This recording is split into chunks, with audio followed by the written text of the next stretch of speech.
A little bit about me and the show, then I'm going to introduce my fantastic guest. I am a Canadian psychic medium, crystal Reiki energy healer, Akashic Records practitioner, spiritual teacher and mentor, and I'm also a nurse. A little bit about the Angel Rock. If you've been here before, thank you so much for coming back. We love having you here.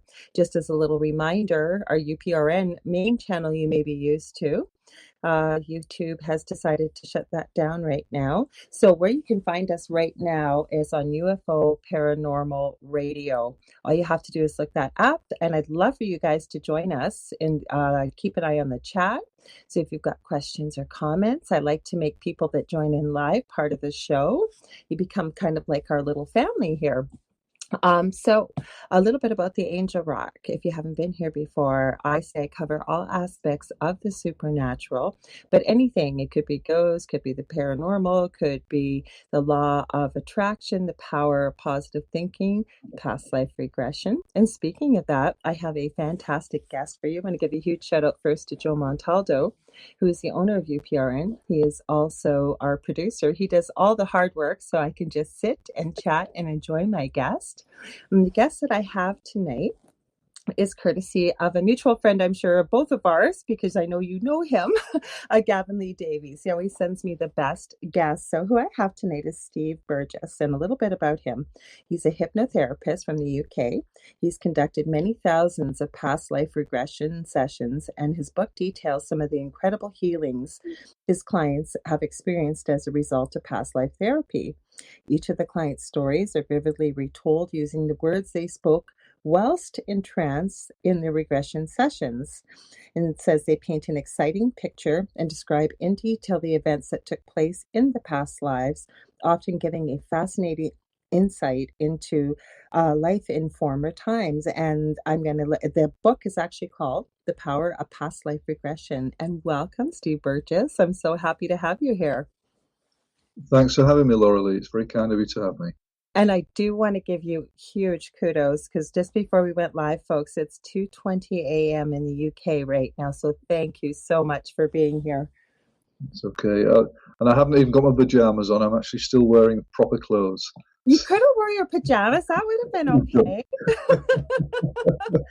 Listen, Yep. I'm really passionate about past life regression. It's part of some of the work that I talk to people about as a spiritual teacher when it comes to past lives. I work quite a bit out in the community. I always say I was so blessed, first of all, with my hospital experiences to be there at the beginning of life hundreds of times. I worked in the NICU and in maternal newborn.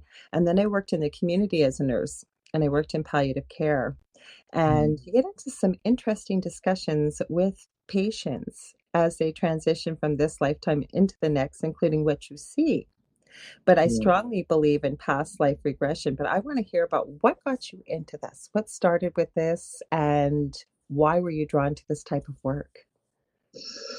Well, I became a hypnotherapist as a result of my father stopping smoking. Okay. And my father's a scientist by profession. He tried everything to stop smoking for many years. Nothing had worked. And then eventually he went to see a hypnotherapist, and this hypnotherapist laid him in a comfortable chair, relaxed him, asked him to close his eyes, talked to him about being a non-smoker. And my dad didn't want to smoke anymore, didn't want cigarettes anymore. Wow. And he couldn't really get his head around this. It didn't make sense. His scientific left brain was saying this does not compute. Mm-hmm. So he started to read up about hypnosis and became so fascinated that he then went and trained as a hypnotherapist and started working privately from home as a sort of a hobby. Mm-hmm. And then I was a director of a publishing company which went bust, and I was wondering what to do, with the rest of my life. Right. And my dad said, "Why don't you be a hypnotherapist? Have a go." Okay. And I went and trained, and it was very much like coming home. It was something I maybe should have been doing much earlier in my life. And it sort of took off from there. But I wasn't a past life therapist in the early days, because in those days, this was 1992, not many people looked at past life regression very seriously. So I'd seen it as part of my training, but never really trained properly with it. And then after about 6 months of being a hypnotherapist and just doing standard stuff, a young fella came to me with a very, very severe anxiety state. And he was about 24 years old. And as he sat in my chair, in fact, I opened the book with this story about this man, this Gary. He burst into my consulting rooms. Okay. And he was just a frazzle. He was shaking. He was hyperventilating. Wow. As he sat in front of me and he was talking about his problems. He was stuttering and stammering. And I said, so how long have you had the anxiety for? He said, well, I've always been anxious all of my life. Right. But the last few years, since the children came along, this has got much, much worse. And he said, it's got to the stage now where I just sit shaking all day long. I can't work. I've got to give my job up.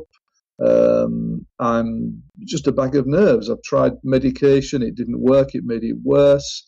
I don't know what's caused it. My wife is sick of it. She said she's going to divorce me if I don't get better, which obviously put more pressure on him. And he was just in a really bad state. How debilitating. So, well, he had no life. It took over his life. And all day long, every day. And as he was sharing this with me, he was stuttering and shaking and stammering, and his body was moving around. And so I thought, okay, well, we'll see where we go with this. And I guided him very gently into hypnosis, into a gentle trance. Right. And he started to relax. And so I took him a bit deeper and took him deeper into trance. And his whole body just totally relaxed in my chair. And I then thought, okay, this is a fairly normal session. I'll just do some suggestions. We use what we call post-hypnotic suggestions. Right. To feed his subconscious with some new ideas about letting go of the anxiety. And then, quite out of the blue, all of a sudden he started to shake. I mean, he'd been laying there totally calm. His breathing was slow and deep. And then suddenly he started to shake. And as his body was shaking, he started to talk. And he's saying, it was like he was living something in his head. Okay. And he started to say, he was half whispering, half shouting. And he was saying to somebody, no, in here, quickly. They're coming. Hide the children. Hide them. Quickly, in here. No, quiet. Then all of a sudden he started to scream and yell, and his body started to shake, and he's saying, no, not the children. No, not the children. No, please. No. And he was completely prone in the chair. And his reaction was probably 100 times bigger than that, Lorilei. It was just screaming and yelling. And he flopped down in the chair. Distance as you're telling me this. I'm going to see where this story goes. I'm getting goosebumps as I'm saying that, so we'll see what happens. Okay. He flopped down in the chair, completely calm and totally quiet. And I was sitting there, my heart was beating. I thought, what's going on here?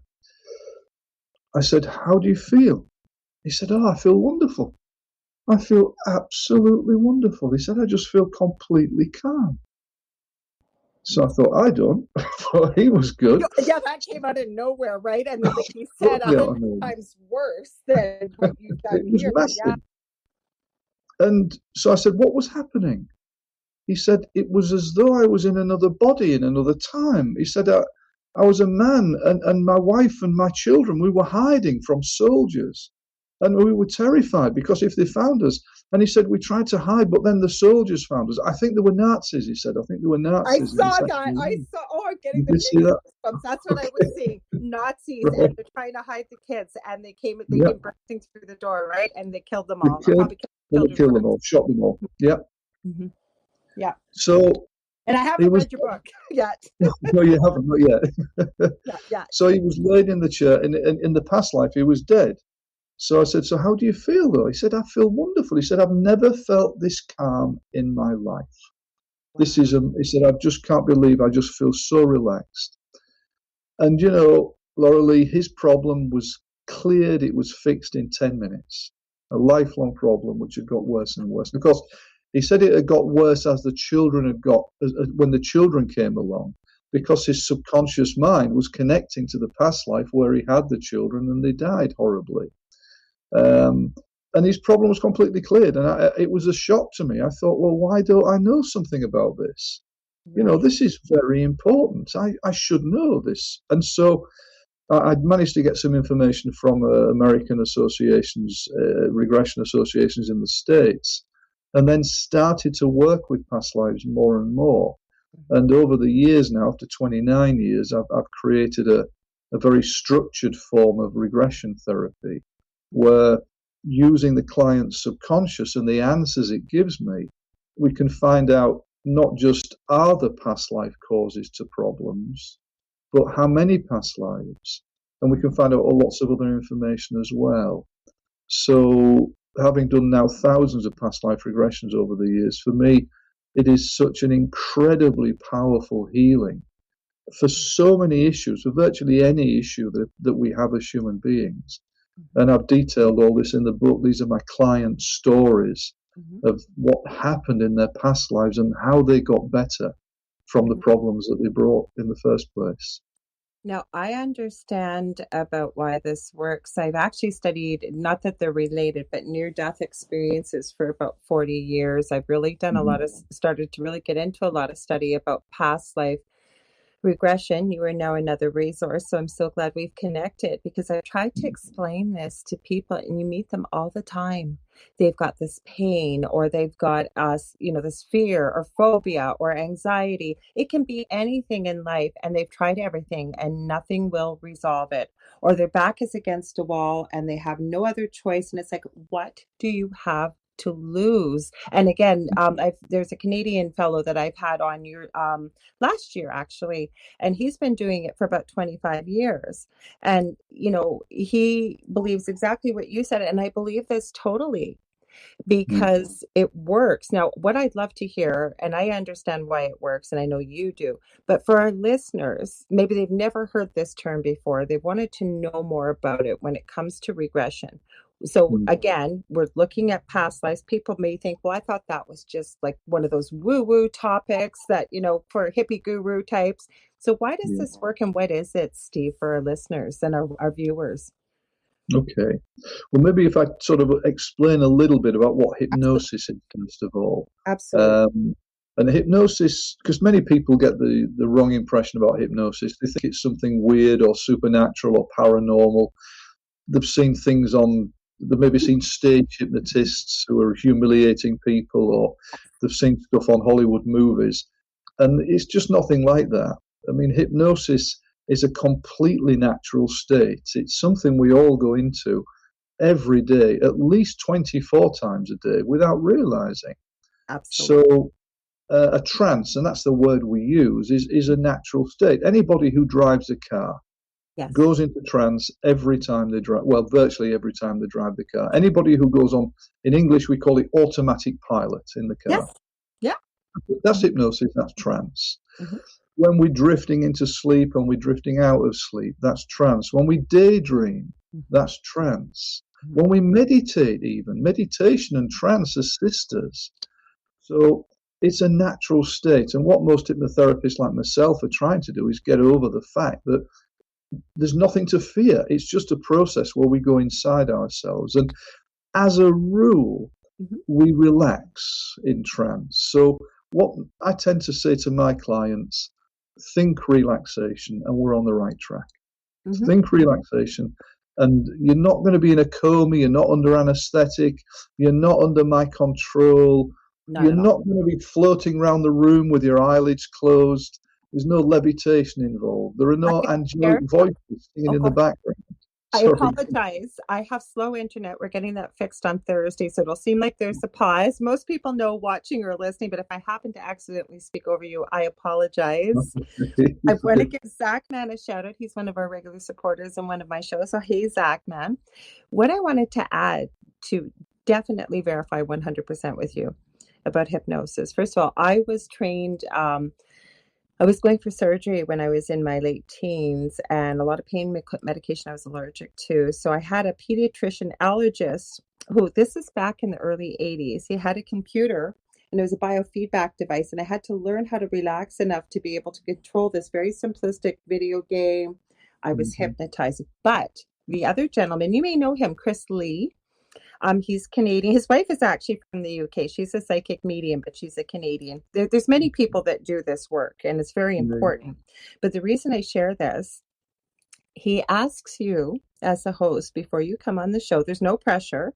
Would you be open to having a session with me just so you can experience what the process is, and if you're open to it sharing? And I was. And I'll tell you, folks, you know exactly everything that's going on. You're not in a trance, you're not doing, you have no control over, the hypnotherapist has no control over you. You're basically a guide to help guide to get to the heart of the issue that you're there for. Would I be correct in saying that? Very much so. Thanks for that, Lorilei. That's brilliant. Absolutely the case. Mm-hmm. So, nobody's under my control. They are just relaxing inside themselves. Mm-hmm. And okay, some people do relax quite deeply. Other Mm-hmm. people are in a lighter state. So there are Yeah. different depths of trance, of hypnosis. But for most people, they're just gently relaxing. Still, the left brain is ticking over, still analyzing what's happening. Mm-hmm. And what this inner going inward state allows is for the subconscious to come through. So again, let me explain that, because people hear the word subconscious. The way I tend to explain it is to say, look, the mind is like an iceberg. Mm-hmm. The tip of the iceberg above the waves is the conscious thinking mind. Yes. I love this. That's less than 1%. Mm-hmm. It's possibly about 0.01% of our mental capabilities. Right. The vast bulk of the iceberg beneath the waves is the subconscious, the 99.9% of the mind that we don't usually use on a day-to-day basis. Mm-hmm. So this is one reason why hypnotherapy is such a powerful healing tool, because we're using the engine room of the mind. Yes. But the I love these analogies because I've tried to explain this, and in the spirituality world, they'll call the brain, which people think controls everything, the monkey mind. And I don't like that term. So if I ever use your analogy, I will always, people can see that with the iceberg. They've seen that picture where you think you've seen everything, right? It'll say, and there's a tip of an iceberg, and then you see under the water. And I love this, Steve. That's beautiful the way you describe it. Well, and the subconscious is the seat of our emotions, the seat of our creativity, the seat of our imagination. Mm-hmm. It contains all of our memories. Mm-hmm. So, and I'll be quite honest now, Lorilei, after 29 years of doing this job, Mm-hmm. I actually believe that we all have a higher self, and that I believe the subconscious either is our higher self, Mm-hmm. or is intimately connected to the higher self. I believe that. I call them synonymous, and I even truly believe, because and maybe we'll even get there, because I want to talk about your book, what's within.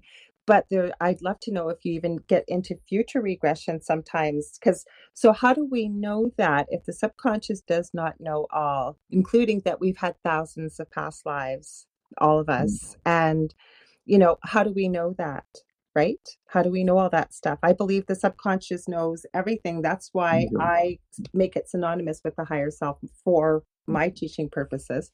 Good. Yeah. Well, it has an awesome wisdom. Mm-hmm. And for me, as the therapist who wants to help my clients to get better, right, then I work with the subconscious, not against it. I work with the subconscious. And regression is about letting the client go back into the past, mm-hmm. to wherever we need to go to release, in most cases, the trauma or traumas that have caused the problem in the first place. Well, not necessarily the first place, that are connected to causing the problem. So just as a very simple example, Mm-hmm.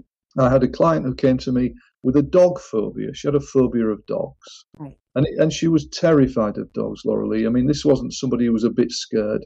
Mm-hmm. She was terrified. She could hardly leave her house in case she saw a dog. If she went out into the city, she had to have people around her just in case she saw a dog anywhere.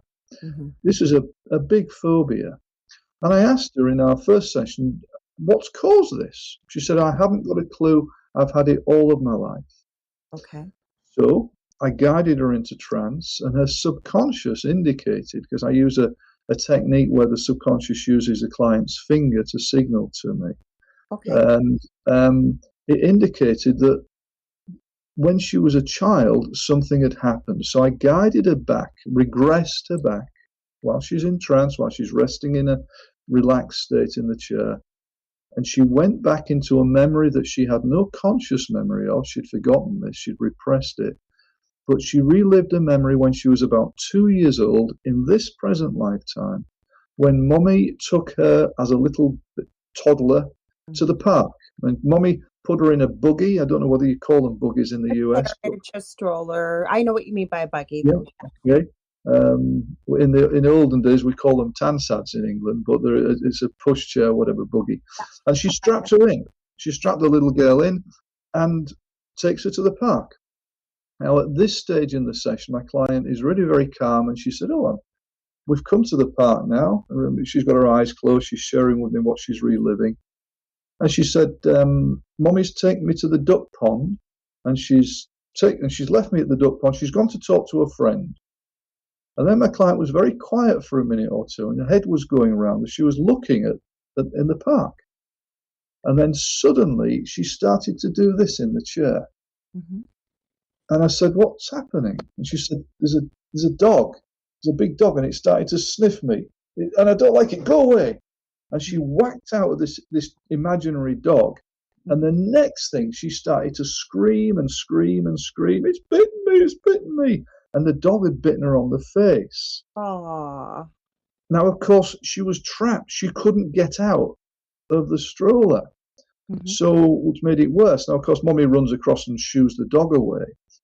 But that memory was the cause of the dog phobia.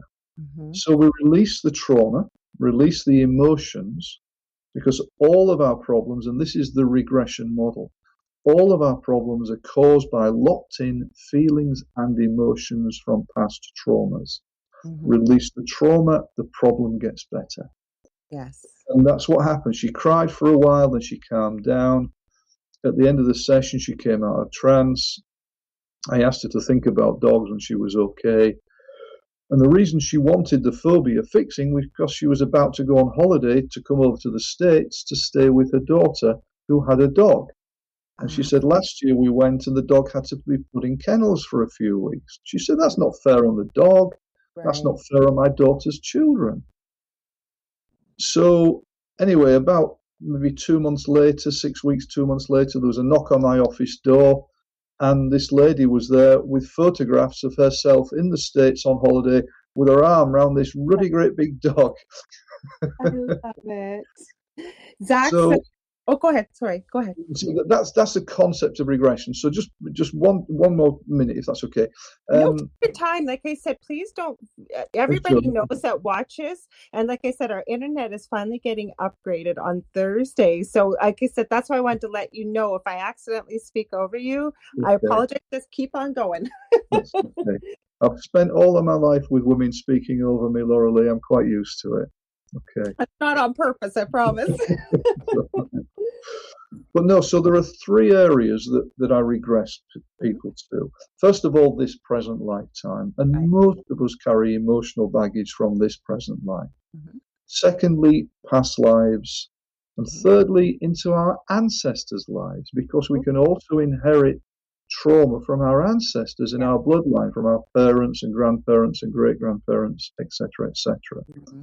Mm-hmm. So at some stage I'll write another book about the ancestral regression, I think. And even in the womb, I've been reading about, we can pick up, especially from our mothers, because, and again, no blame on mothers. I'm not saying that for anybody may take it that way, but whatever your mother is picking up energetically, or fears and anxieties. And there's even science that is starting to promote this. I know there's a lot of science going into the research of mitochondrial DNA, and what does that carry in our genetic profile, right?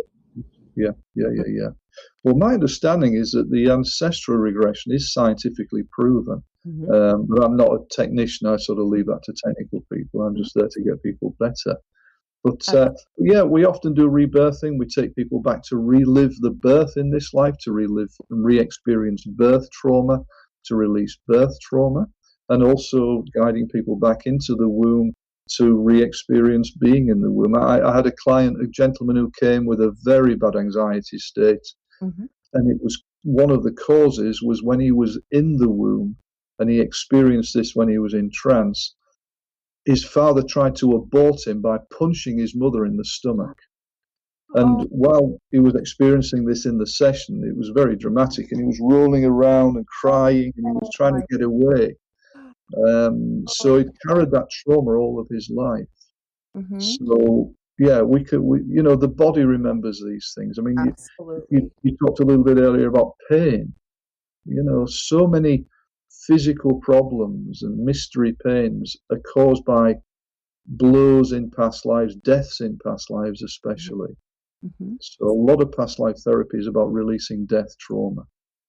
Yes, a lot, like including, from what I understand, I think if I remember correctly, some of the top fears are fear of success, fear of drowning, that suffocation feeling around the neck is one, and even like a claustrophobia. And a lot of those, have you found in your personal experience, have come from past lives, from the trauma?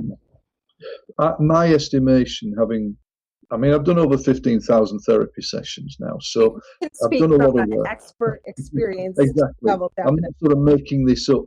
This is stuff that happens time after time. I estimate that at least 60% of phobias come from past lives. At least 60%. Talking about things around the neck, I had a lady called me. Her 16-year-old son was due to have he was trying to have dental surgery. She said he's got this major dental surgery that he has to undergo. He is terrified of needles. And she said, we've just had him yesterday at the dentist. And as the dentist came across with the syringe to inject him, my son, she said, was screaming and fighting. He actually punched the dentist and kicked the nurse. And the dentist threw him out. And he said, I'm not going to treat him. I can't treat him when he's like this. Can you help him? So this lad came to me, 16 years old. And this is the thing as well. People often say, well, all the people who come to you, Burgess, must believe in past lives. No, they don't. This is a 16-year-old lad. He doesn't know about these sort of things. And as he sat in the chair in front of me, and I said, so tell me about the needle phobia. He said, well, I'm not sure if it is a needle phobia. He said, I have a terror of people touching my throat and my neck. And he said, I don't even like to touch my neck. He said, also, I hate it, the idea of people touching my wrists. He said, I just flip out. So, of course, what was happening as the dentist is coming with the syringe, it was as if he was trying to touch his neck. He said, I don't even like it when people touch their own necks. So I said, so if I touch my neck, you'd be a bit... He said, don't do that, please. Don't do that. I said, so if I were to try and touch my neck, he said, please don't do that. It really gets to me. So I said, well, if I tried to touch your neck, he said, I would fight you. I would actually fight you. We'd have a fight. Okay, so this is a big phobia. I guided him into trance, into a gentle hypnotic state, and his subconscious indicated that the cause of this phobia was 2 past lives. Wow. And both of these were death experiences. In the first past life, he was a young woman, and bear in mind, we often change sex from life to life. He was a young woman who was, she had to be executed in front of a group, and she had her throat slit. And then the second past life, he was executed by being beheaded, but he was looking upwards at the axe as it came down. Oh my gosh. So we release both of those deaths. And I often say to my clients, this is not fun therapy. It can, sometimes people can cry and sometimes they shake. Occasionally we get, as with our first client, Gary, we get big dramatic explosions in them. I mean, it doesn't happen very often. But he cried, he released the fear, he was very, very scared. He died in both of the lives. We cleared the lives, we cleared all the energy, all the trauma out of them. And I brought him out of trance. I said, how do you feel? He said, I feel really good, so calm. So I said, how do you feel if I do that to my neck? And he said, yeah, that's okay, fine. Okay, I said, how would you feel if I asked if I could touch your neck? He said, well, I think it's okay. Mm-hmm. So I stood maybe 10 feet away from him and slowly moved towards him with my hand. And I said, just stop me at any time. If you start to feel a buzz, frazzled inside, just stop me. And I came all the way up to him and put my hand on his neck, completely relaxed, completely relaxed. I love that. Now, what I It want to ask appeared, for and our, his, oh, go ahead. I was going to say, his mother emailed me about 3 weeks later to say he's had the dental surgery. It was a complete Uh, success. Thank you so much.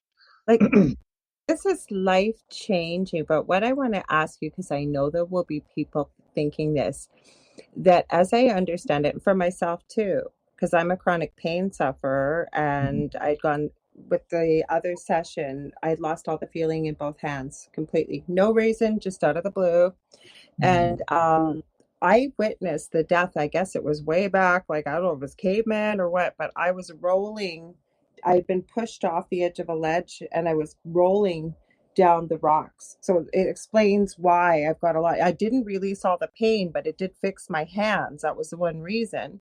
And it was released right away. But my thing is, a lot of people, when they hear that, like you said, it's not fun, pleasant work, but you're not actually feeling everything. It's the emotion you're releasing. So people know, like I can explain it from my own perspective. It's like watching a movie of yourself. You know it's you see what happens. If there's emotions that need to be released, those are released, right? But so that people don't think they're reliving this death, like the pain, right? For people.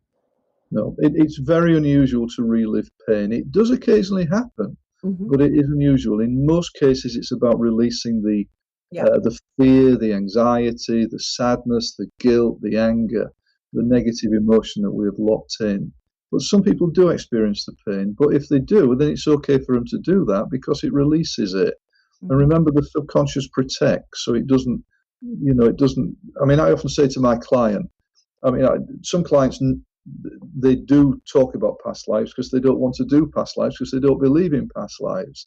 So they'll sometimes say to me, "Oh, all that past life stuff that you do, Burgess, don't do that with me." I said, "Well, we go where your subconscious needs to go, but if I'm frightened, I might die in a past life." I said, "But if you die in a past life, let's say you die in a battle, we don't finish the hypnotherapy session later when you open your eyes and you find your legs propped up against the wall and there's blood spattered all over the door. That doesn't happen. It's just an energy from the past that is being relived and released. And once it's gone, then you get better. So, sometimes there can be some pain that comes through, but that's unusual. And it may be for you, Lorilei, that you got the hands back, but it could be that there were other past lives I causing this believe that. problem. I believe that totally. So, I Absolutely. mean, sometimes there's 2, 3, 4, 5 past lives, occasionally more than that. Mm-hmm. And as a rule, until you work through them all, usually you won't get 100% better. Mm-hmm. And that's what's happened. So I know that. Who knows? Maybe I'll be reaching out to you privately to book some sessions because it's very fascinating to me. I believe in this. I'm open to it. And I'm very trusting of hypnotherapy. And you'd be very surprised because there's many people that I know. There's somebody with our network actually that does this work that had sort of cautioned me, be very careful. You don't know this person. I do know this person quite well now. I didn't when I had the session because this is things people will hear, and let's give them a little bit of peace of mind. Your goal is to help people, not to slip in things, because that's what I kept hearing. Somebody might slip in, your hypnotherapist that you're working with, slip in something and program something in there that doesn't serve you. And I never ever considered that. I still wouldn't. And I can tell from what you're talking about and this incredible book that you've written is to let people know you're here to help. And if it's going to be one session or maybe a few sessions, and it's been that debilitating, some of these stories, to be relieved like that, what do you have to lose? That's what I keep saying to people. What do you have to lose? Nothing, right? And the beautiful thing about this is that hypnotherapy is a radical therapy. Regression therapy is generally fast.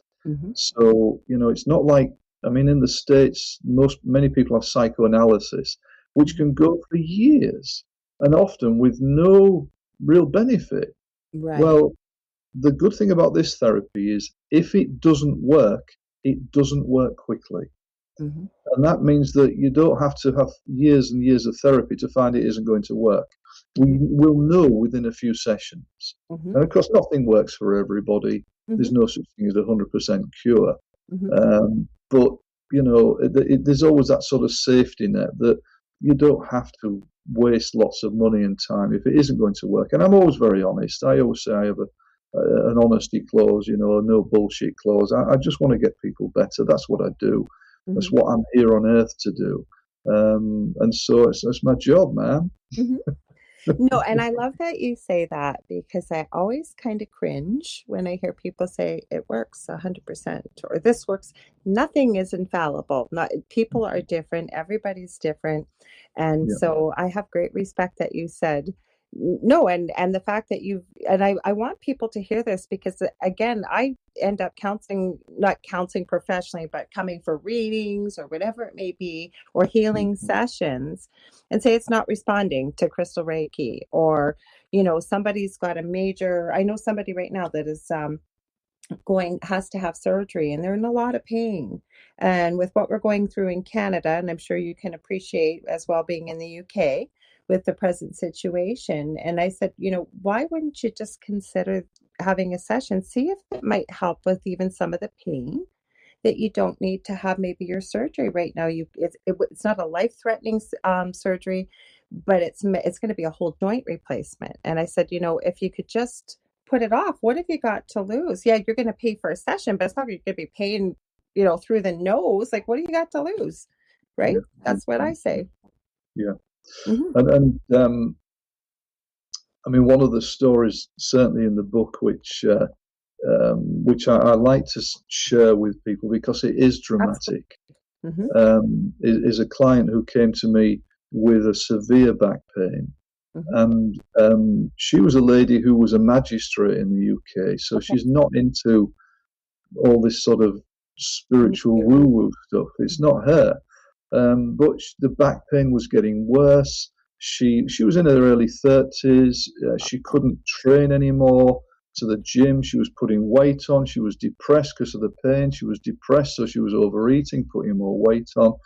She'd even had surgery. They'd taken her into the hospital, put her under anaesthetic, opened the back up. They couldn't find anything wrong with her. They stitched her back up again and sent her home with painkillers. So she came to me pretty skeptical, but she came because a friend of hers had come to me a little while earlier, who was an alcoholic, a functioning alcoholic, 16 years as an alcoholic. And she could work every day, but as soon as she got home, she started to drink every night, and by 9 o'clock, she was absolutely smashed. Mm-hmm. And this was one of we call them one-hit wonders. A client who in one session got fixed. So I took her into trance, and she released some stuff from some past lives. She never drank again. It was extraordinary. That took my breath away. I was expecting some extensive therapy, but she went into past lives completely cleared. So she told her friend, the magistrate with the back pain, and she came to me. Mm-hmm. I guided her into trance and took her into a nicely relaxed state. And her subconscious indicated that there were 4 past lives causing the back pain.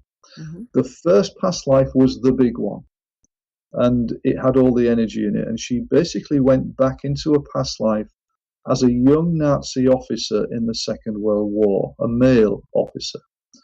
And this young Nazi officer was part of a Nazi team that was going around Europe stealing art treasures and shipping them back to Berlin. Mm-hmm. And a bit of a cushy number, really. But then things went wrong, and this young man got taken to the Eastern Front and was shipped out to fight against the Russians, because there was a big campaign to try and get to Moscow. And what then? And this boy was then terrified. He was only about 18, 19, 20 years old, and they were in the snow. There was fights everywhere. There was skirmishes. There was Russian snipers, and he was absolutely terrified. And then my client then said, "Okay, well, she calmed down a little bit in the chair and she said, well, I think it's about April 1942. And we're about 40 miles from Moscow, near a little town called Smolensk or something. And bear in mind, she'd never researched the Second World War or what happened in the So Eastern there's no Front. way she'd know this. And I looked at those facts. I looked at a map later, and 40 miles from Moscow was this little town. And she said, we're bogged down in the snow. We can't get any further. There's no supplies coming through. They can't get the benzene to us. They can't get the gas to us. The trucks are stuck in the snow. And, you know, we're just stuck here. And the snow's coming down. And in the chair, she was then starting to shake quite a bit because it was just such a scary time. Then what happened is that young man then made the biggest mistake of his life, because one of his soldiers told him that in a church in a village behind the Nazi lines, so a village that the Nazis had captured, in a church was an icon, like a Russian religious painting that might be worth stealing. And of course he thought, okay, well, I'll have a look. So he made a big mistake. He thought, well, it's only a mile away behind the lines. He jumped on a motorbike without an armed escort and went on his own. Now, what then happened was a massive shock to me, and I sort of half demonstrated it. I said, so my client's laid in the chair, and I said, so what happens now? She said, well, I've arrived at the village church.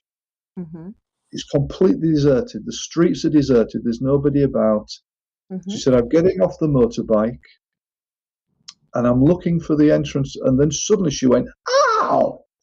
And she screamed and she threw herself up in the air, about a meter in the air, and landed with a big crash in the chair. And she started to cough and moan and gasp. And I said, what's happened? She said, I've been shot. I've been shot. I've been shot. And so she then took about 20 minutes to die, which is quite a long time in past lives.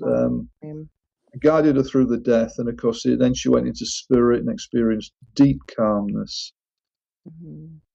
I then took her back through the death again a few times, because we sometimes have to do this. This is, if you don't go back enough and release all the energy, it won't be fixed. So we had to go back through the death, I think, 4 times, and each time it wasn't pleasant when she got shot, but each time the reaction was less and less.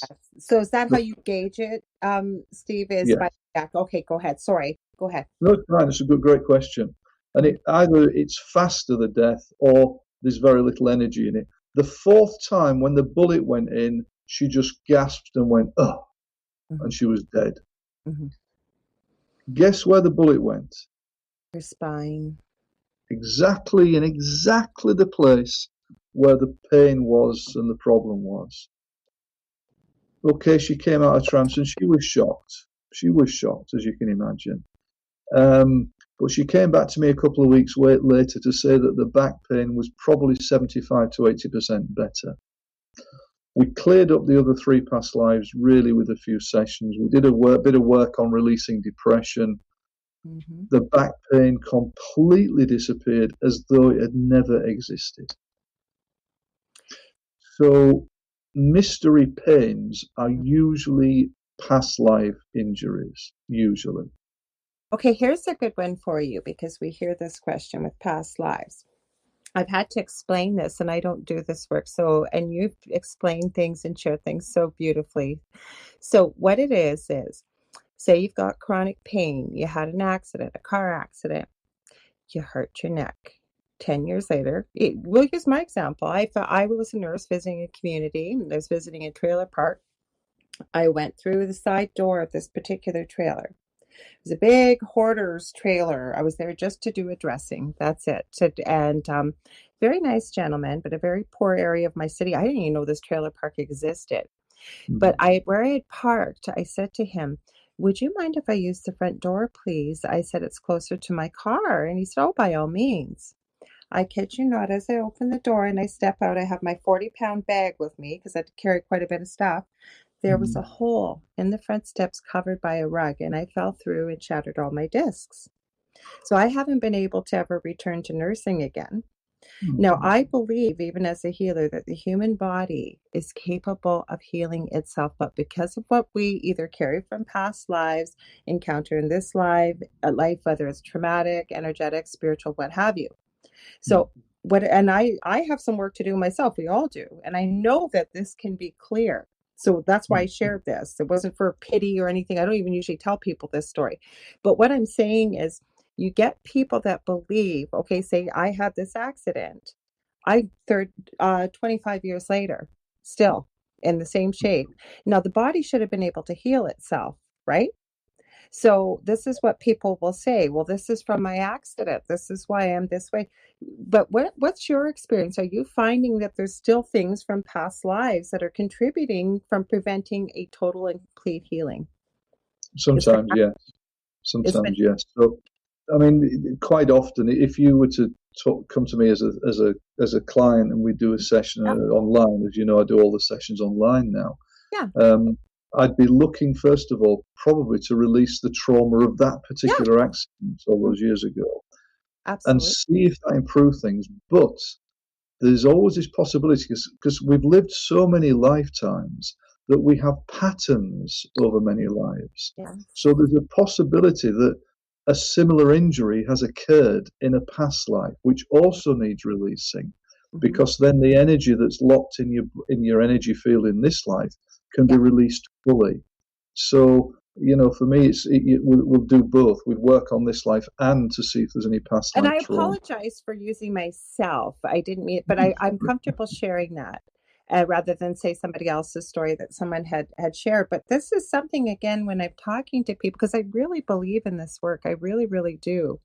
And I keep saying to people, what do you have to lose? Like the magistrate that came to you because they saw what happened with a friend. Did they believe it?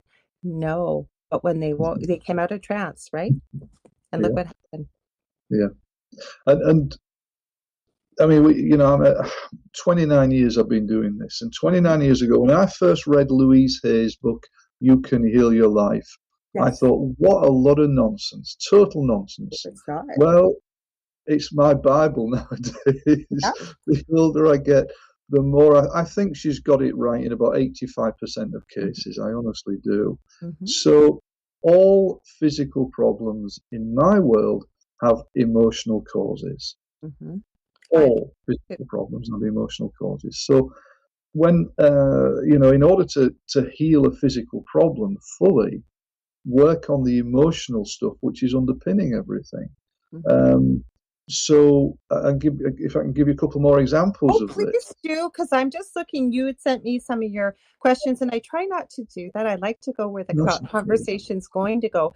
But this is fascinating because these are true life stories that people will Yeah, see yeah, various scenarios and how you were able to help them. So please be my oh, guest. okay, Dying good. to hear Okay, it's great to riff like this, isn't it? I just love the riffing. It's just let's go with whatever comes. more. So, for example, migraines. Now, my experience with migraines Yeah. Hmm. are that they are usually caused by deaths in past lives where there have been blows to the head. Okay. And of course, the energy of all the blows is brought into this lifetime. So, again, an example of this. I had a 13-year-old boy brought to me who Hmm. was getting migraines every 3 or 4 weeks, and he was missing weeks at school. Very intelligent kid, and he couldn't keep his schooling going. Hmm. Um, and again, a 13-year-old boy, he didn't come to me to prove that past lives have caused his problem. He didn't know what his mother was bringing him to, really. I And his got mother sat in and watched the session in my office. His subconscious indicated that the cause of his migraines were 8 past lives. you. And Wow. this boy was a fast worker. Mhm. We cleared and worked in all of those 8 past lives in just over an hour. And, Wow. and I mean, it was extraordinary. And for example, let me give you a sort of a run of what happened. He went into the first past life, Hmm. and he was a man in the past life, probably the life before this present life. And he was driving a car, and the car is hit by a truck, and it smashes into him, and he smashes his head on the steering wheel, dead. And then he went straight into the next past life. where he was a man in a garden, and his wife was having an affair with his best friend, and she wanted to finish him. So she came up behind him with a big spade and smashes him round the back of the head, dead. And he went into the next past life where he was a warrior fighting in a battle, and somebody hits him with an axe in the head, dead. And he went into the next past life where he was fighting in a bar, and he got beaten down to the floor, and they're kicking him in the head, and he dies, dead. And he went into the next past life where he's an old man climbing up an old wooden staircase, and the staircase gives way, and he falls and lands on his head, dead. And he went into the next past life where he was a young boy at school, about 6 or 7 years old, and he kicked the school bully, and the school bully then got hold of him and started whacking his head against the wall, and he was concussed, and his mother picks him up, takes him to the hospital, but he dies on the way to the hospital. And I mean, I turned round at the end of the session to look at his mum, who was sitting behind me, and she was just sitting there like this. She couldn't believe it. Completely cured the migraines. Do you think that he was able to do this so quickly because of his age and the energy? Like, we're right on the cusp of puberty, when energy can be frenetic. I find with adolescents, I mean, they can even perform moving items with that intense emotion, right? If they're angry, or is it because he was so ready to let go of this pain, or what are your thoughts? Like, why do you think that happened so quickly? That's a great question, and I mean, what you've said there may be the case. My sense, however, is this: is that the subconscious protects us. Now, I work with children sometimes, and I use regression on children. Right. And what happens when the subconscious takes a child into a past life? It isn't a trauma past life. The past lives have got a sort of a fantasy element to them. Really? So it means that the subconscious is safeguarding the child. That, if in a real past life the child got killed in a past life horribly, well, an 8-year-old kid, a 9-year-old child, is not going to be able to experience that and integrate it into the life now. So the subconscious gives them a fantasy sort of experience. I had a young boy came to me who was about 10 with a lack of confidence, and one of his past lives was just living on a desert island or an island on the shore, collecting seashells in the sun all day. Well, there's no trauma there, but he got better. His confidence was boosted massively, and he felt so much better for doing that. So I think that this boy, who was about 13, was a bit in the middle of being a child and an adolescent. And his subconscious allowed him to experience the reality of the past lives, but without all the real horror and trauma that maybe an adult would be able to experience. Got you.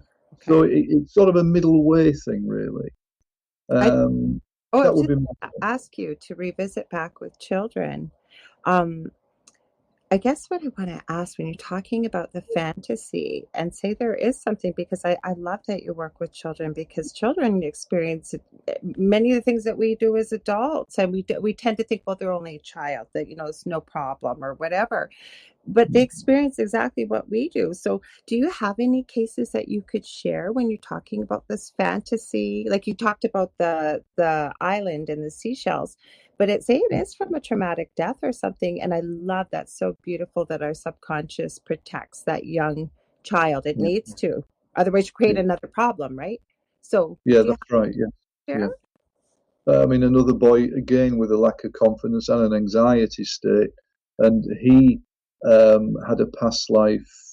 He was a boy in the States who, and I'm just trying to think, his past life was, he was on a sort of an island, and there was a sort of a tsunami came, and it washed lots of people away, including his family. But again, it was done in a very gentle way. So again, he was allowed to experience a sort of a semi-trauma, you could say. But it didn't sort of re-traumatize him. It just took the energy out of the anxiety that was inside him. So, You know what's interesting?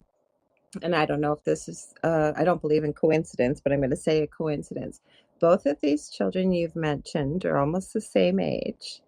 They both had a lack of confidence and one with anxiety, and these scenarios involved an island. Now, how do no, yeah, we feel when we have a lack of confidence, right? We're all alone. Nobody's experiencing what we are. It's almost like you're standing alone on an island. If you look at it, right? I wonder if that was part of it with the subconscious. that's clever, because the subconscious does like to work in metaphors sometimes. Mhm. And there's a whole school of metaphor therapy that sometimes us therapists do. But yeah, sometimes they come through in the form of metaphors.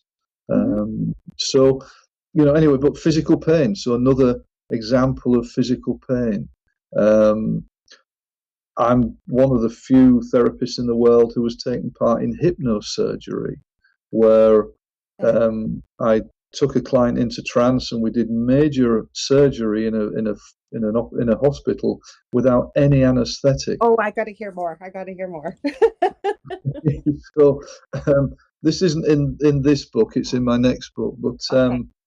this was a lady who came to me, and she'd been given 6 months to live by her specialist. She had a liver disease, which is very rare. It's called focal nodular hyperplasia. Okay. Which, about 12 people in the UK have this at any one time. And hers at that time was the most aggressive case in the UK. Nobody really survives this, because what happens is tumours grow on the liver. They're not cancerous tumours, but they grow to be the size of grapefruits and melons. And of course, they then compress the tumour, they compress the internal organs. And my client, she came to me, she was in her mid-30s, and she could hardly walk up to my office. She was brought by two people who held her up, and she looked like a stick insect. She was drugged up to the eyeballs on morphine to try and get away from the pain. She felt sick most of the time. She couldn't eat. If she could eat, then she brought it back up again. She was just in constant pain. She spent most of the time just laying on her bed at home. She had a young daughter who was, I think, 3 or 4 years old, and the daughter had no life. And basically, a specialist didn't know what to do. It's a rare disease, and they did what they thought they could do, but nothing would work. And they basically said, "I'm sorry, you've got to start thinking in terms of go away and write your will now. We estimate you've got 6 months left." So she sat in front of me and she said, "You're my last hope." And I mean, that's pretty pressurized for a Yeah. therapist. And I took her into trance, and in our first session, she relaxed beautifully. And within a week after that first session, she was off the morphine. She was using her mind to control the pain and reduce the pain. We then did a lot more therapy to work on the emotional causes of the tumours. And the liver, of course, is the seat of anger. And she was responding to a lot of anger that was inside, and 2 past lives. And in one of the past lives, she was a Native American squaw who was killed in a raiding party on her village or her community by being stabbed in the back into the liver. And she died in that life. And in the other past life, she was a young man in the Second World War, where she was bayoneted again in the back, in the liver area. So, of course, her body had brought all that energy into this lifetime. And it only needed sort of certain things to happen in this life, and then that energy kicks in. So we release the past lives and the traumas. And what happened is the tumors stopped growing. Now, they didn't go away, but they stopped growing. So that was a remarkable thing. And she started to get her life back because the pain wasn't there so much. I taught her self-hypnosis. She was taking herself into trance to control things. And then one day she came to me and she said, my specialist is very pleased with my progress. He would like to do an operation again. Now, they tried to do this operation twice before, and it was a massive disaster. In both cases, when she was in the operating theatre, she had to drink a dye down so that the surgeon could see what was happening up on a screen, on a monitor. Yeah, fluoroscopy. Yeah. And she couldn't keep Okay, it down, she couldn't right? keep it down. So the surgeon was doing this delicate operation with the patient retching and gagging and vomiting all the way through. In the first operation, the first time they tried it, he damaged the liver itself. In the second operation, they damaged her gallbladder so badly she had to have a gallbladder removed. Both times it had taken about 3.5 to 4 hours to do the operation, and she spent weeks in intensive care. Oh, yeah, a couple of weeks, I think, in intensive care afterwards. And she sat there and said to me, the surgeon wants to do the operation again and try it again. And suddenly these words came out of my mouth. I said, well, we'll do the operation in hypnosis. And I thought, who said that? Yeah, where Said, did that come from? That didn't where come did from that come Mama. from? She said, really? I said, oh, well, okay, yes, we'll do it in hypnosis, thinking, oh, dear, what have I done now, Burgess? You've dropped yourself in it here. So she said, I'll check with the surgeon, the specialist. He was very happy because he said, I'll try anything. I think he'd had such a bad time the previous two operations. What a brave surgeon, too, especially after the first two experiences. So Very much so, yeah. But I think he was desperate. He was desperate. So we then started to do preparation. We did lots of rehearsals in trance so that I could get her to anesthetize her body so that she wouldn't feel anything, and also to get her to disassociate out of the body. Yeah. When the operation came, I turned up at the hospital, major hospital in a big city here in the UK, and they got me all the gown and everything and the caps and took me into the operating theatre, and there is my client laying on the table, and all the lights are down and everything's beeping, and all the surgical team are around in caps and gowns. The anaesthetist was standing like this, looking daggers at me because she was redundant. Took his job. Yes. And the surgeon then said, right, you've got 5 minutes. Okay. No pressure. Exactly. I guided her into trance, took her inside, and then got her to anesthetize her body so she wouldn't feel anything. And then I disassociated her out of her body so that her awareness was up above. But then I thought, well, hang on. I wouldn't want to be watching an operation, somebody operating on me. So I got her to imagine then floating up through every floor of the hospital. There were 13 stories, out through the roof of the hospital. And I took her on a guided journey around the universe. I love it. So she was just exploring space. The surgeon, I turned to the surgeon and said, okay, go with it. And then what he did, he took the scalpel, and as he cut into her groin, a spout of blood spurted in the air. And I suddenly remembered that I'm very queasy about blood. I don't like blood and stuff like that. Right. So I went green and yellow and white and started to go very shaky. Yeah. And he looked at me and said, are you okay? I said, no. No, I don't like blood. They sat me on a stool, and I'm thinking, come on, Burgess, you've got to stay with this. I've got to see this through. So I managed to pull myself round. To cut a long story short, the surgery was a complete success. It was over in after 90 minutes. She wasn't sick once. She didn't move at all. At one point, she said to me, I think I feel a bit sick, Steve. And we did a bit of work just to let go of that feeling of wanting to be sick. She was completely calm. At the end of the surgery, the surgeon turned to me. He said, I have never seen anything like this in my career. It was like operating on a dead body. He said, give me your card. I want to talk to you about this.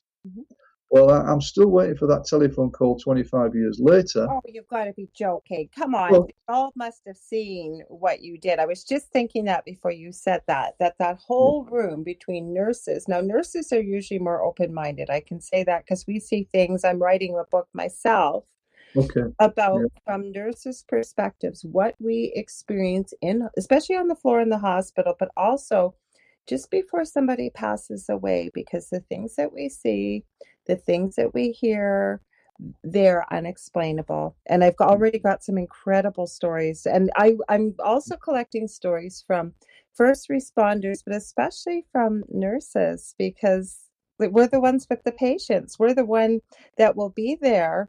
Yep. Usually, say somebody is terminal when they do Yep. pass from this lifetime, as I call transitioning back home. And we call the doctor and what have you. So yeah, there's some beautiful stories in there. So I could see why you would say, or the doctor would say, it was like operating on a dead body because, you know, with no disrespect, this is our meat suit. This isn't who we are, right? A set of clothes that we put on each time we come in. That's right. And you know, one of the wonderful things as well, Lorilei, about past life therapy is that very often a client who undergoes it loses a fear of dying. Yes. Oh, It's really? it's I have not a heard that. natural side effect. It's just a natural byproduct. I don't charge people any more for that. Even if we're fixing a phobia, we're fixing a depression, we're fixing a anxiety state, whatever sexual problem, an addiction problem. If they go through deaths in past lives, they usually lose the fear of dying. And it's a wonderful thing to let go of that fear because then it frees you up. You become more free as a human being. I want to ask you, because we're seeing a lot of this right now with what's going on and people trying to cope. What are you seeing from past lives people are carrying forward that causes addiction? In general, there's a lot of reasons. I know there's a lot of reasons, but just maybe in general that you see more often. Well, I mean, the therapy take we have is that any addictive substance is a means of anesthetizing inner emotional pain. I agree 100%. So, you know, there are lots of myths about addictions and drug addictions and things. Oh, the person's weak or they're stupid. No, they're not. I know I've met many clients over the years who are very intelligent people who have got an addiction problem because they've got a bucket full of emotional baggage that needs to be released and healed. So that's a sort of a general sort of But way of that's looking how at this it. therapy can help you in this lifetime, right? There's many practical uses for this. Can you share others that can help people in this lifetime right now, even with things maybe in this lifetime that, like the woman, like you said, with the fear of the dogs at the beginning of the show, that could be childhood. We all have. I say we all have. The originator of inner child therapy, he stated that only 4% of people are truly functional, which means that 96% of us are screwed up in some way. I agree. And I've yet to meet, I'm 64 now, I've yet to meet any of the 4%. I'm going to be 56 in August, and I have to agree with you. The same thing I've said about addiction. Nobody wakes up one day and says, hey, I think I'll become a sex addict or a drug addict or an alcoholic or what have you. What happens, whether they experience it on a whim, whatever it may be, it's exactly what you said, to anesthetize some type of pain. And what people don't realize, and I love to say, you know, have a conversation about this, is everything on this planet is energy. And one of the laws of energy is it can neither be created nor destroyed, but it can be transferred from one place to another. Well, you know, whether you're carrying it from a past life, whatever you're carrying, but the thing they don't realize too is how powerful your words, your thoughts, and your emotions are. What are your thoughts on that? I totally agree. I mean, we as hypnotherapists, we're trained to be very careful in how we use our words.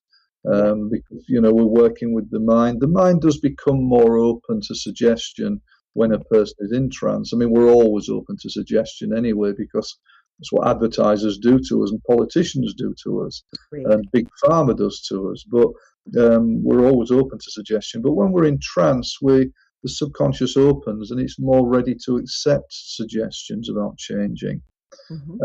So, you know, you have to be very careful what you say to people, how you say it. But everything is energy, and if we can work with that and release and change, then people get better. I'm not sure if that answers your question, but You certainly answered it. Now, one of the things I do want, because these are some great questions that you had answered here.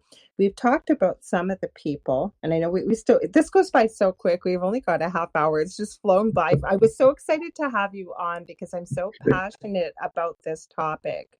yeah, But so one of the things she had said, excuse me, and we talked about some of the people that will come in and seek your help. And I hope we can share some more examples as the half hour goes on.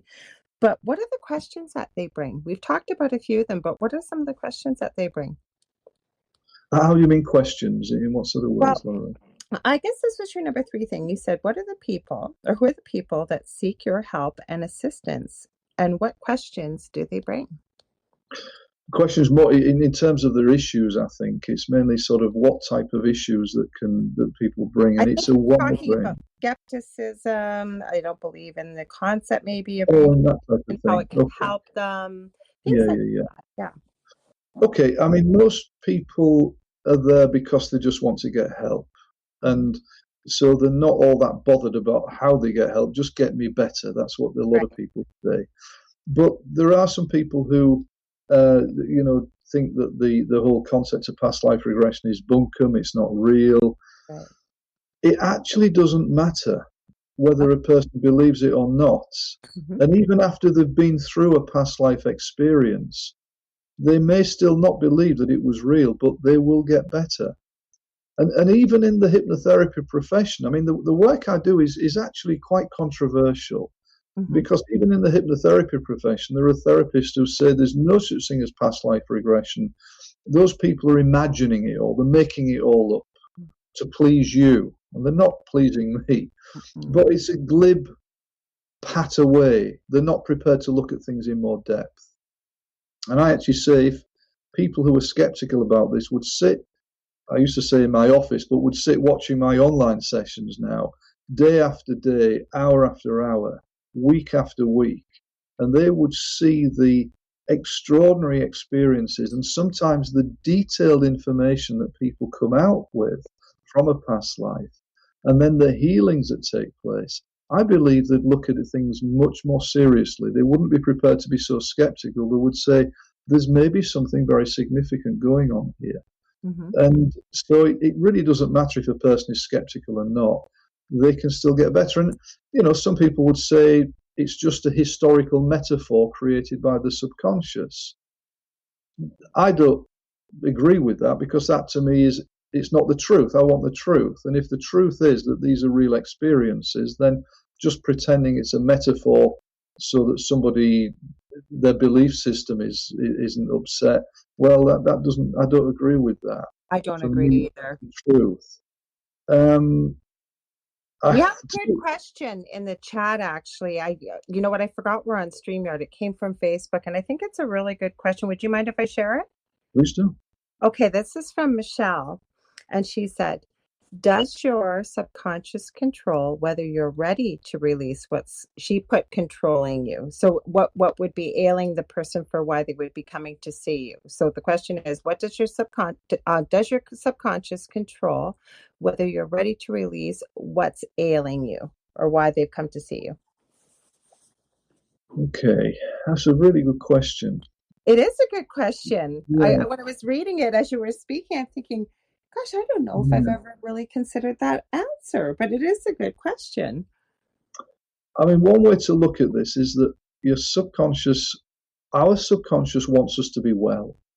Yes. It has a desperate need for us to be well so that we can raise our vibrations and we can all become freer, and then we can all change the world because we become more balanced when we have therapy, so we're more free. So our subconscious is desperate for us as a soul to be well and for the collective to be well as well. Mm-hmm. So from that perspective, I believe the subconscious, yes, in most cases, wants a person to get better.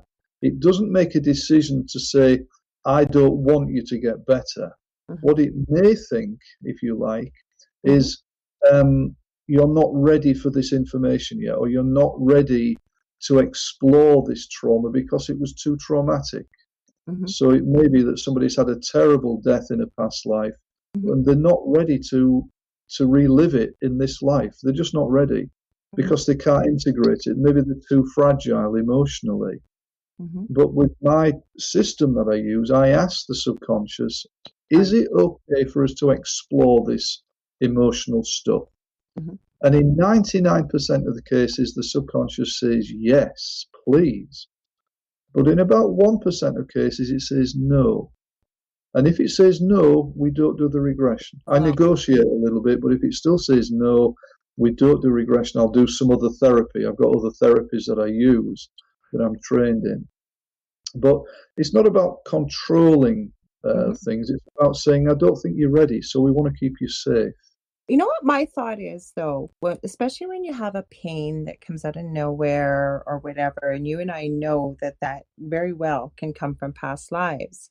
Not always, nothing's an absolute, but what I'm thinking is, and I've always looked at pain this way, that pain is just the voice of the body, if you will. It's saying, hey, this needs attention. And first it may start as something small. It gets louder and louder and louder because we're not, and is that coming from the subconscious? I believe it is. And like you said, 99% of the time, yes, I'm okay with this. Let's do this, right? Or for the reasons maybe not, very, very minimal, but you still check. And I think people need to hear that too, because it is a new science. And to me, if I had my way and I was running the world, this would be one of the number one therapies in healthcare for me. Never mind the Eastern way with acupuncture, energy, balance. I think you used a very important word here. And living in this 3D existence, we have opposites. We have cold, we have hot, we have light, we have dark. But where I think the optimal place to be is in balance. And that's what makes harmony and peace in this world. I don't know. What's your thoughts on that one? Well, you go back to what you said earlier, everything is energy. And when we have good therapy and we start to heal, we become more balanced as a human being, as an individual. And because we are more balanced, we send out an energy of being more balanced into the world. And therefore, the world becomes more balanced. Absolutely. One of the most beautiful things about good therapy is that a person becomes less reactive. So whereas before they were always reacting to things in some way, they become less reactive, they become calmer, and they're more able to be in the moment more easily, they're more able to meditate more easily. The mind starts to calm down, and they just send out a gentler energy, and that energy just permeates the world. So, I mean, going back to what you said a few moments ago, Lorilei, this should be mainstream therapy. Absolutely. When Freud was practicing and creating his ways of working and his theories, he played with hypnosis, he played with hypnotherapy. And the story goes that he wasn't very good at it. And so he dropped it and moved more into psychoanalysis as a process and created that as a healing process. If Freud had have stayed with hypnotherapy, then this would be mainstream therapy. Okay, the past life stuff would still be a little bit left field, but generally hypnotherapy would be mainstream therapy. It is to some degree anyway. I mean, we've got doctors and dentists practicing hypnotherapy around the world. But it's still, by the public, it's still viewed as a little bit different and a bit strange. But whereas if Freud had really got his act together, the silly repressed man, I agree. So, well, yeah, you frustrating. psychotherapy and things like that, say with PTSD, and I was going to ask you a bit about that, but where I wanted to go with that first, they're even going back to the hallucinogenics like LSD and drugs like that, right? And in a controlled setting with a practitioner who knows what they are doing as a physician, they can get years of healing done in 1 or 2 sessions versus psychoanalysis. So that has something to say right there, right? And the same thing with, like I said, with hypnosis. And I think that you're right, had Freud stuck with that, and I didn't realize he had dabbled in hypnotherapy. Because as you were saying that, I'm thinking, my God, we wouldn't be where we are with Big Pharma. We wouldn't be with, just imagine how much more healthier we would be as a general population. Yeah, totally. So we need more therapies like this out there. And we need, this is why I'm here at 3 o'clock in the morning. I keep forgetting that it's 3 o'clock in the morning. Thank you so much for being here. Because I have such passion for it. I want people to get better. And I train therapists in these techniques, and I love it when they get people better using these techniques. It's like, well, I'm part of that healing process, so it spreads out into the world. Now, are you comfortable sharing a few more cases from your book? Because I want people to go out and buy this. Like, it's going to blow their minds, just the things that we've been able to talk about. But I'm imagining with your book that you have included some very extraordinary cases and incredible healing. So are you comfortable sharing a few more? Yeah, very much so. Depression. And, yes, I've had a lot of people cured of depression, as simple as by doing this work. So, again, let me become a bit controversial. The medical model, depression is caused by a chemical imbalance in the brain, is a lie. It's a lie that was created by drug companies in the 70s to sell antidepressants. There is no independent scientific research to support that at all. Depression is in most cases is an emotional problem. Okay, sometimes it can be caused by physical problems such as candida that can cause depression, but in most cases it's locked in emotion, and the emotion that is causing depression is anger. Really? I did not know that. I love That's the emotion. But anger is a composite emotion, which means that there's always another emotion underneath anger, and it's usually sadness. And this is why depression is characterized by melancholy, because under the anger there's the sadness. So if we can tap into the emotional, energetic roots of the depression, we can release it. So I had a lady came to me, she was severely depressed, been depressed for most of her adult life. And we found, I think there were 8 past lives, 7 or 8 that caused this. And I can't remember all the lives now, they're in the book, but one of the past lives, she was a lady who had a young son, and the young son died, and she never came to terms with the boy's death. So she'd kept all of that emotional pain inside her and brought it into this present lifetime. In another past life, she was a poverty-stricken flower seller in Victorian London, in the London of the, let's say, 1880s. Right. And she was desperately trying to stay alive, selling a few flowers every day. She was getting more and more sick. And one day she got so sick that she dragged herself to a doctor who was just near where she was sitting with her flowers. But he was a quack doctor. And he took her inside and he raped her and then killed her. So again, there was a lot of pain and fear that she brought into this life. Trust issues too, right? You think you go to a doctor to be able to help you, that you're that ill, and look what happened. Good point. And part of the problem was because she also had a very difficult relationship with a boyfriend in this life. And so there's another trust aspect coming in as well, or a past boyfriend. In another past life, she was hung as a witch, and I've had hundreds of people over the years murdered as witches, hundreds of them. It was like an insanity that was running through the world, or Europe especially, for a couple of hundred years. So she was a woman who was accused of being a witch. She wasn't, and she was just hung and killed. In another past life, she was a male soldier in a battle, and she ran away from the battle and became a coward, and then she was so guilt-stricken by this. In fact, he was guilt-stricken, but he fell off his horse down a cliff and died.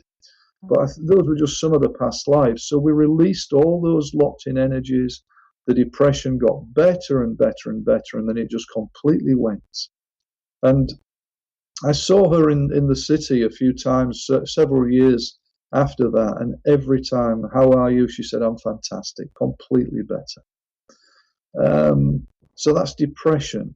Now, physical illness. I'm not claiming to cure cancer, not at all. But cancer has emotional causes. Absolutely. Absolutely. It's a complicated disease. There is different levels to it. And of course, a person has to think in terms of a program of different packages to get better. So my opinion is that the standard slash and burn approach is barbaric. And, we need to look at changing the person's diet, the belief system, all sorts of things. Absolutely agree. I'm just going to add this quickly. I could not agree more with you. And again, I'm not telling somebody what treatment to take or whatever, but I've seen more people die of the chemotherapy approach than the disease itself. Sorry, carry on, please, Steve. No, it's fine. I had to add that. And so I had a lady in Oslo a couple of years ago in Norway, and she had lip cancer, cancer of the lip. An unusual place to get cancer, but we found there were 2 past lives that were causing the emotional causes of the cancer. And these were interesting because in the first past life, she was a young noblewoman who maybe in her late teens, who was very flighty and flirty. She had a young a servant, a male servant, who started to get the wrong messages from her, or she was flighty and flirty teenage girl, and he started to think that she wanted him. And one day he came over and he kissed her. Well, 300 or 400 years ago, this was, whoa, you're not allowed to do anything like that. She was shocked and she didn't know what to do. She pushed him away and said, no, that's not what I want. And he was then shocked and frightened because he realized he'd overstepped the mark. The line, yeah. She knew that she couldn't tell her father because her father would have been furious with the man. So she told a friend or her sister, I think, who then told the father. And the father then has this servant executed in front of her. Oh, so the guilt. There's one example of speaking out. She spoke out and something terrible happened. Remember, lip cancer, it's about speaking. About if there's a problem with the throat, it's often about speaking out. In the second past life, she was in, I think, in an African country, and she was raped as a young woman by one of the men in the village. But she couldn't tell anybody about it because she would have been ostracized. She would have been blamed. And then no man would have wanted her. That's still happening today in certain parts of the world when that happens. That's terrible. Sorry, go on. That's okay. And so again, she couldn't speak out. So there's all this energy around the mouth that from the past lives that was convoluted and horrible. So we released both of the past lives. She made some lifestyle changes. She also started to have kinesiology, and kinesiology is an amazing therapy. She emailed me about 5 months later, and she just said, Steve, I've been to the hospital, I've had all the tests, they cannot find a trace of cancer in my body. Oh, that's beautiful. So as I say, I'm not claiming to cure cancer, that's ridiculous, but what I'm saying is, in order to really heal these things, we work on the emotional causes. Can I ask a question I forgot before? Because we only got about 5 minutes. This has gone by too quick. I hope you'll come back, Steve. I really do. Please. I know it's in the middle of the night, but I could talk about this for hours, and I know you're passionate too. So I hope you'll come back again. I'd love to. And we've not even talked about the alien abduction regression stuff that I've done before. You have to come back. You have to come back. We've not even talked about spirit release work, which sometimes happens. So I have one question for you that's probably going through people's minds, and I understand why, but people may not. Why? People are probably thinking, why do we carry these things from past lives into this life? Yeah. What purpose does it serve? I think it's really to do with the concept of reincarnation, and I think the traditional sort of Hindu Buddhist concept of reincarnation is that we have to live many, many lifetimes to explore and experience all sorts of things to grow as a soul. I agree. And eventually, over many lifetimes, we are able to sort of stop being reborn, and we can then move off up to higher sort of spiritual places, you could say. So that's my take on it. We But carry many, that though, that trauma, like is it because of the way that maybe we've passed or what we've experienced that we've never released it in that lifetime? So it's still part of that part of the soul that we're carrying into this lifetime. Is that what you believe? yeah, it's like an energy that comes Oh, from life gotcha. to life. So we change from life to life. We're not the same person every lifetime, but there are elements of us that are. And I mean, my favorite sort of spiritual teacher, Rupert Spira, who's a non-duality teacher, he talks about whirlpools in a river. And he Mhm. says at some stages we're a whirlpool here, but then the whirlpool eases away and Mhm. the elements of that whirlpool are moved downstream and Right. perhaps recreating another whirlpool. But that's a different whirlpool to this one. But some of the energy of this first whirlpool will be in the second one and the Okay. third one, etc. So it just appears that life after life, we bring this stuff in. It doesn't mean to say it all ripens in a particular life because we've lived many, many lifetimes. But certain past lives ripen in order for us to grow, in Gotcha. order for us to teach us things. Mhm. And there is a concept, of course, that before we come in, we sort of plan the life anyway Yeah, I and agree. decide more or less what's going to happen. Although I do understand that that is never set in stone. You know, things can change as we go through lifetimes, as we take more control I of ourselves and as we grow. I hope you will come back. I'll have better internet, so when there's a pause, I'll know there's a pause. No, it hasn't been a problem, Rolly. Honestly, it really hasn't. Aw, you've been such a pleasure and delight. I want to share this comment with you from Zach Man. He said, "Awesome show tonight. Thank you, Steve, for joining us this evening." And then he said, "Have a good morning on your end of the pond." And he said, "Have a good night, everyone. And we'll see you all tomorrow night," because I co-host a show tomorrow night as well. Because will you please come back? Because you're right. I didn't even see that part yet about I forgot completely. I was so engrossed in what we were talking about, and I know people would love to hear about the alien abductions Yeah. and the whole. Past lives as animals, past lives where we've been animals as well.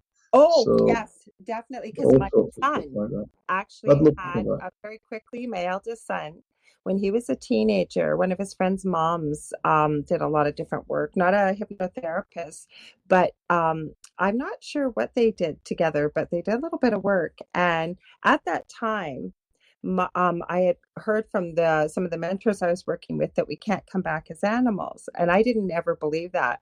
And my son shared this fascinating experience where she guided him through this. She didn't hypnotize him, but he believes he was a wolf. And he told me the whole story about the wolf and what color and what the person was and everything involved with it. It was fascinating. Brilliant. Hmm. I had a client in Colorado today who was a mouse in a past life. A mouse. A mouse, a little mouse running I around. love Yeah. it. So where can So people find you, Steve? Because Helen Meldon just said, thanks, Steve. Great show as well. So where can they find you and your book? Like what? Because you guys, you got to go out and buy this. We barely scratched the surface yeah, with the cases that are in your book. yeah. Well, the book's called The Power of Past Yeah. Life Regression. It's also available as an audio book on Audible, etc. So I recorded it last year. So if people prefer audiobooks. My website, the main website is lionheart-training.com. Love That's it. Lionheart as in Richard the Lionheart-training.com. I also have a WordPress, which is hypnoblogpod.wordpress.com. That's got most of my blogs and podcasts on. I'm going to Um, add that, Steve, because I got just from your Facebook page, the first website. So if you get a chance, can you type that to me in Messenger and I'll add it to the banner that I put out? yeah.